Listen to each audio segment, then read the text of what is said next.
बहुत साचे दरबार की जय। नवरात्रि आ रही है।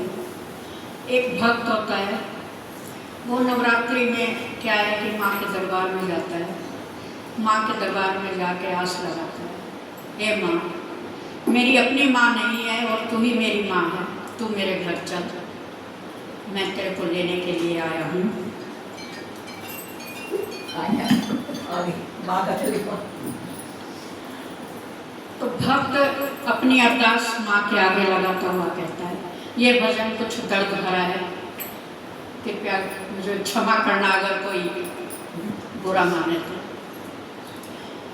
श्रद्धा की पालकी में, श्रद्धा की पालकी में मैं तुम्हें बिठाऊंगा, मेरे घर चले आऊंगा।